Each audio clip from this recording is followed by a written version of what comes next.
Hello everyone and welcome to another video. Now this is the M1 Mac Mini. It was the first Apple desktop to use the new in-house chip, replacing years of Intel based configurations. For a few £100 I found this one with 512 gigs of storage and 16 gigs of unified memory. The lowest spec model features 8 gigabytes, but the extra should really help us out today because we're going to try gaming on it. A Windows PC is of course your best bet for compatibility and performance when it comes to playing your favourite titles, but it was the release of Crimson Desert with its inclusion of official Mac requirements that inspired this video and got me wondering what else could run on this little Apple desktop. The wave of MacBook Neo videos I've seen recently also got me curious about the often overlooked world of Mac-based gaming, something I hope to continue including on the channel. The M1 then, it has an 8-core CPU with 4 performance and 4 efficiency cores, as well as an integrated 8-core GPU and 16 gigs of unified 4266MHz LPDDR4X SDRAM. According to Apple, the M1 featured the fastest integrated graphics in a personal computer at the time. I'm not expecting much over 5 years later, but where better place to start than the aforementioned Crimson Desert? The specs state the M2 Pro chip as a minimum, so our M1 here might struggle a little bit. And that's possibly the biggest understatement of this video so far. So with Crimson Desert here, we're using the lowest settings at 1080p with Metal FX set to ultra performance. Now Metal FX is Apple's own upscaling technology, think of it like AMD's FSR. Now we're using the ultra performance mode here, and in return we're getting between 22 and 34 frames per second, with the latter being sort of a best case scenario. As we can see here, the graphics, well, they're not brilliant. I think again that's also an understatement, but this will run natively straight from Steam, and it's also available on the App Store as well.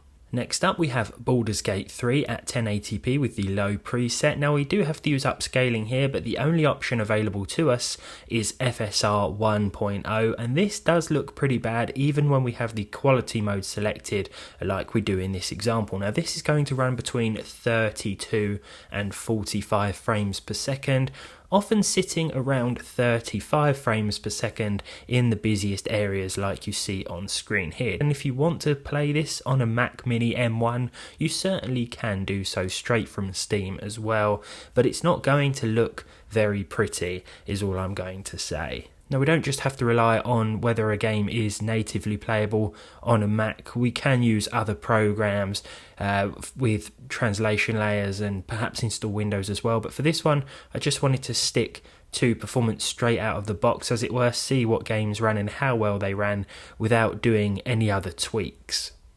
Now with Metro Exodus here, this is running at 1080p with the lowest in-game settings for between 30 and 40 frames per second, sometimes exceeding this. Right now we're seeing about 40 to 45 FPS, and I don't think it looks too bad at all at the lowest settings. We tested this one the other day on the 2013 Mac Pro as well, albeit with lower resolution than this, but this one is certainly playable on this hardware here, and again at low it doesn't look too bad. This one's running straight from Steam with no additional tweaks required.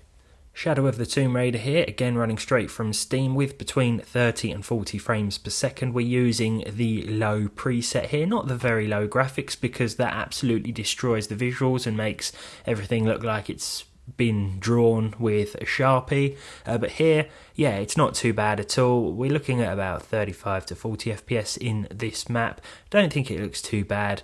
The Mac, by the way, staying absolutely silent throughout all of these benchmark videos. I can't even hear it at all. It's not made a single noise, and sometimes I even wonder if it's on. It's one of the quietest machines I've ever used. Now I'm not a complete convert to the Mac ecosystem, but I thought it would be interesting to feature Mac benchmarks every so often because I have enjoyed using Mac OS. It's been about 15 years since I last did so, other than the Mac Pro video, and I have enjoyed the experience a lot more than I did when I was back in school trying to use the old eMacs. They were simply way too slow for anything really.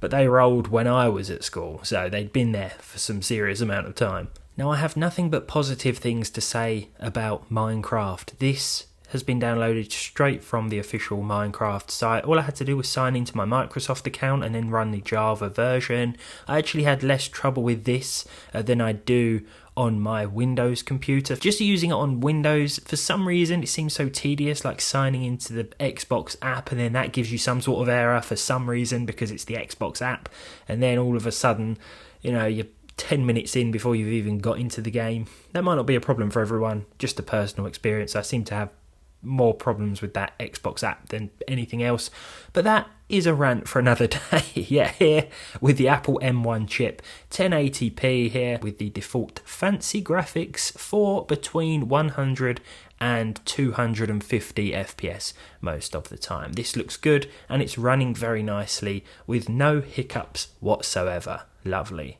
Now this is Stray, and if you haven't played it before, I highly recommend it. Now you basically play as a cat, but I won't say any more than that. At first, yeah, I thought, that sounds a bit strange, but after playing all the way through this game on PC, I think it must have been a couple of years ago, I was absolutely addicted to it, and I do hope that there's a sequel or something, because I really enjoy playing this, and ever since firing it back up on the Mac here, I think I'm going to play through it again, albeit on more powerful hardware, because it does struggle a bit here. We're using the low settings with the built-in scaling option set to 70% for about 35 FPS overall. Yeah, it's going to struggle a little bit, especially if you turn things up. It still looks great, by the way, with low. We do have the option for Metal FX upscaling instead of the built-in upscaler, but the built-in upscaler just runs a little bit smoother and with about 3 to 5 FPS more overall.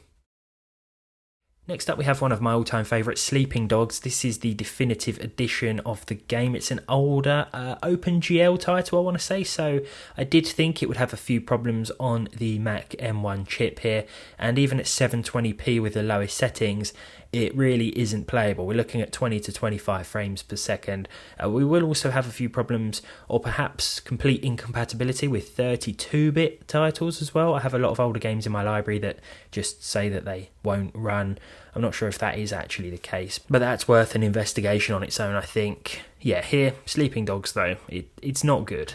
Now let's talk about Cyberpunk 2077, because this was surprisingly positive here. I've downloaded this on GOG, running straight from GOG here on the Mac M1 with about 30 to 40 frames per second. I'm using the lowest settings with the Metal FX upscaler enabled and set to balanced, and this benchmark gives you a good idea of the overall frame rate, and this actually carries on into the gameplay as well. For example, if I show you a bit of gameplay here. Now this, bear in mind, was before I worked out how to enable the overlay that you're going to see in our last result, which is Resident Evil 4, but we'll get onto that. But we're looking at the sort of upper end of those benchmark figures that we saw just now, so between 35 and 40 frames per second with Metal FX set to balance. This was actually really nice to play on the M1. Really can't fault this considering the hardware here. It was fine. And it still looks okay with the lowest settings in my opinion. Our second to last game is Rust here, 1080p with a low preset and SMAA for between 30 and 40 frames per second with a few little dips and drops here and there. I swear this ran pretty much the same on the Mac Pro we tested the other day. Very similar performance if I recall. Not sure if we were doing anything different with the resolution options, but while this is playable, there will be a couple of hiccups and the occasional stutter here and there. But if you want to play Rust straight from Steam, you can do so on the M1 Mac. Let's finalise with Resident Evil 4. This one has been downloaded straight from the App Store with 1920 by 1080 resolution. Metal has been enabled here, and we are running upscaled at 960 by 540 resolution for between 40 and 50 FPS outside, and then 60 plus FPS inside. Actually outside we're getting more like between 40 and 60, and overall I think this is a very playable experience. Resident Evil 4 is one of my favourites, so it's nice to see it running well on this older Mac mini desktop. There we have it, a mixed bag of results today as expected. I plan to continue featuring occasional Mac gaming tests, especially with any new games that come out offering native support. We'll have to expand our collection of Apple devices as well for some comparisons across different specs, perhaps take a look at some of the older Intel machines too. We'll also perhaps look at some of the other translation layers available to see if we can get any otherwise unsupported games working too. But as for this one, thank you for watching. I've really enjoyed my time with this Mac Mini. Going to keep it for editing, I think, because it does a great job. And I love the fact it's pretty much silent all of the time too. Let me know your thoughts down below. And as always, I hope to see you all in the next one.